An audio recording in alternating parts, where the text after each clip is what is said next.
নমস্কার বন্ধুরা, আমি অর্পিতা। আমার আর একটা নতুন মিনি ব্লগে আপনাদের সকলকে জানাই স্বাগত। এই যে সকালবেলায় ঘুম থেকে উঠে নিয়ে আজকে আমি ভেজেছিলাম একটু কলার চিপস, যেটাই আমি খেয়ে নিচ্ছিলাম। আর দেখো কত সুন্দর মুচমুচে হয়েছে। আর তারপরে আজকে আমার ব্রেকফাস্টটা লেট হওয়ায় আমি লাঞ্চ আর ব্রেকফাস্ট দুটোই একসাথে করছিলাম।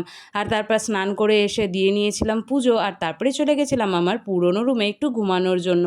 আর এটাকে পুরনো রুম কেন বললাম জানো? কারণ কি, এখানে আমি আগে ছোটোবেলায় থাকতাম, আর এখন খালি গরমকাল পড়লে এই জায়গাটা থাকা হয়। আর তারপরে এই যে এখানে আমি ঘুমিয়ে নিয়ে তারপরে উঠে পড়ি।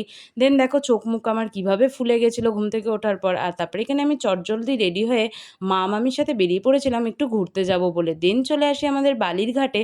আর সেখান থেকে আমরা প্রথমে নিয়ে নিয়েছিলাম একটা চিলি গার্লিক নুডলস আর মজিতো। আর দেখো এখানে সুদীপা আর ভাইটুও ছিল। ভাইটু কেন জানি না মুখ লোকাচ্ছিল। আর তারপরে দেখো এখানে আমার ছোট বড় আরও বন্ধুদের সাথে দেখা হয়। সবার সাথে সময় কাটিয়ে চলে আসি বাড়ি। আর যেই অবধি সবাই ভালো থাকবে, সুস্থ থাকবে, টাটা।